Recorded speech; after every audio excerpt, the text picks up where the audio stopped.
এখন পরীক্ষায় যদি আঁকতে যে তখন এত বিস্তারিত না লিখলে হবে। এখন এটা আমি শর্ট কীভাবে পরীক্ষায় আঁকবো সেটা আমি দেখাই দিচ্ছি। মানে ডেসিমেল তো এখন এত আমার তো পরীক্ষার কেউ খাত দেখবে না, এটা হচ্ছে আমার নিজের বোঝার জন্য।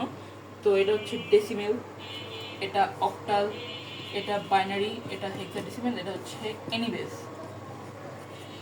তো এখন আমি মানে এখানে অ্যারো চিহ্ন দেওয়ারও দরকার নেই, বাট যদি বোঝা না যায় তাহলে অ্যারো চিহ্ন দিলেও সমস্যা নেই। এখন আমি কি করতেছি, এখন এইটুকু আর কি পরীক্ষা আমি লিখবো, লেখার পরে এটা মনে রাখতে হবে, এই যে এই দিকে গেলে কী করতে হয়, বেস যে ভাগ, মানে এখান থেকে আমি এখানে যে কোনো একটা করতেছি, কাজ করতেছি, ধরো ডেসিমেল থেকে বাইনারি দিতেছি, তখন আমার কী কাজ, তখন হচ্ছে বেস দিয়ে ভাগ করতে হবে, বেস দিয়ে কী করতে হবে, ভাগ করতে হবে। আর যদি গুণ থাকে, গুণ মানে সরি ডট থাকলে, যেমন হচ্ছে 55.8, মানে এইটুকুর কাজ হচ্ছে গিয়ে বেস দিয়ে ভাগ করতে হবে। আর যখন পয়েন্ট থাকবে, পয়েন্টের কাজ যখন আমি করতে যাবো, সেই পয়েন্টের কাজ করার জন্য হচ্ছে আমাকে এই বেস দিয়ে গুণ করতে হবে। তো এটা আমি সংক্ষেপে মনে রাখার জন্য এভাবে লিখলাম। এখানে গেলে আমার কাজ কি, আবার যখন আমি এইখান থেকে এখানে যাব, বা মানে যেমন বাইনারি থেকে আমি ডেসিমেল যেতে, তখন আমার কাজ কী হবে, তখন হচ্ছে এরকমটা হবে, সরি, তখন হচ্ছে বেস দিয়ে গুণ, বেস দিয়ে গুণ করতে হবে, আর মাঝখানে যোগ করে করে যেতে হবে, আর পাওয়ার বসাতে হবে। এখন পরীক্ষায় হচ্ছে বা যে কোনো জায়গায় এইটুকু জিনিস তো করাই যায়। তো এইটুকু দেখে কী করতে হবে, তো পরীক্ষা হচ্ছে আমি এভাবে করবো, আর ওইটুকু আমি দেখাইলাম বিস্তারিত বোঝানোর জন্য। তো এখন আমি দেখাই দিচ্ছি, এটা আমি পাশে আবার রাখতেছি, কারণ এটা দেখে দেখে আমি বুঝাবো যে আমি কী করতেছি।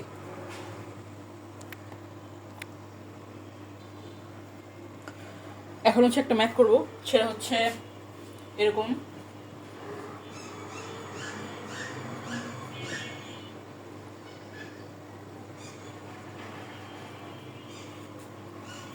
এই বেস হচ্ছে এখানে 10-এ দেওয়া আছে, মানে এটা হচ্ছে ডেসিমিলে দেওয়া, আর এটা হচ্ছে যে কোনো একটা বেস দেওয়া আছে।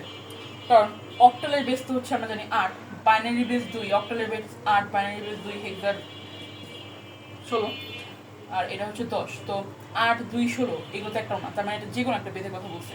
তো এখন প্রথমে দেখতে হবে আমার কি করতে হবে, এটা হচ্ছে কি ডেসিমেল, ডেসিমেল থেকে যে কোনো বেস, ডেসিমেল, এটা হচ্ছে ডেসিমেল, ডেসিমেল থেকে যে কোনো বেসে যাবো। তাহলে আমি কি করতেছি, আমি এখান থেকে এখানে যেতেছি না, তো এখন এখান থেকে এখানে যাওয়ার ক্ষেত্রে আমার কাজ কি, এই যে এখন আমি এই জিনিসটা দেখবো। তো এখানে বলছে কি বেস দিয়ে ভাগ করতে হবে, আর দশমিক থাকলে বেস দিয়ে গুণ। এখানে তো কোনো দশমিক নাই, তার মানে দশমিকের কাজ এখানে হচ্ছে না, দশমিকের রকম পরে দেখাচ্ছি। এখন আপাতত প্রথমে আর কি বেসিক দেখা দিয়েছি যে কী করতে হবে। তো বেস, এখানে বেস দিয়ে ভাগ মানে কি, এই যে 42কে বেস দিয়ে ভাগ। এখন অনেকে মানে ম্যাথ করার সময় কনফিউজ হয়ে যায় যে আমি কি এই 10 দিয়ে ভাগ দিব নাকি 5 দিয়ে ভাগ দিব, কোনটা দিয়ে ভাগ দিব। তো মনে রাখতে হবে যে এখানে এই 10-এর কোনো কাজ নাই, 10 দিয়ে ভাগ হবে না। আমাকে যে বেজে রূপান্তর করতে বলবে, আমাকে বলছে 5 বেজে রূপান্তর করতে, আমি এখানে সেটা দিয়ে ভাগ দিব, এটা কোনো কাজ নাই। তো এখন আমি দেখাইতেছি, এখন তাহলে 5 দিয়ে ভাগ দিলে কত হয়, এটা হচ্ছে ক্যালকুলেটর করা যায় এইভাবে, দেখাইতেছি।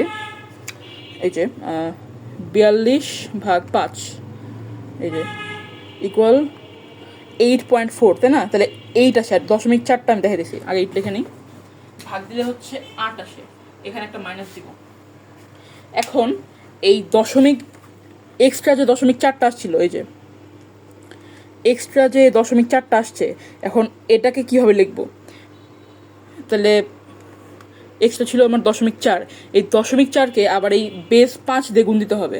এই যে এখানে যে বেসটা থাকবে সেটা আবার গুনতে হবে, তো 5 দিয়ে গুণ দিই, কত আসে 2, তাহলে এখানে হচ্ছে থাকবে -2, এরকম। এখন আমার 8কে 5 দিয়ে ভাগ দিতে হবে, এটাও ক্যালকুলেটরে দেখাই আমি। এই যে 8/5 ইকুয়াল হচ্ছে 1.6, তাহলে আগে আমি 1টা লিখে নিই, এই যে 1 লিখলাম। এখন 0.6 থাকে, তাই না, বাকি থাকে কি 0.6, তাহলে 0.6 ইন্টু, এখন এই যে বেস দিয়ে গুণ দেবো, 5 দিয়ে গুণ দেবো, 5 দিয়ে গুণ দিলে কত হয় 3, এখন এই যে 3। এখন এটারে আসলে ভাগ দেওয়া লাগে না, তো আমি দেখাচ্ছি ক্যালকুলেটরে। এখন এই যে 5/1 কত হয়, উল্টে দিচ্ছি, 1/5 কত আসে 0.2 না, তাহলে আমি জিরোটা লিখি, এই যে 5 দিকে কোথায় 0 মাইনাস কি থাকে 0.2 থাকে না, মানে 0.2 এর সাথে আলাদাভাবে কি আছে 0.2, 0.2 ইন্টু 5 কত 1।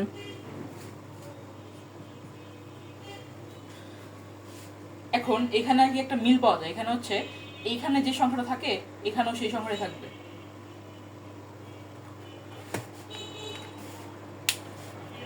তো এটা ছিল আর কি এরকম,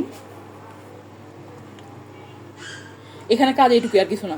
এখন এখানে একটা অ্যারো দিয়ে দেখাতে হয়, এখানে লিখতে হয় এমএসবি, এখানে লিখতে হয় এলএসবি।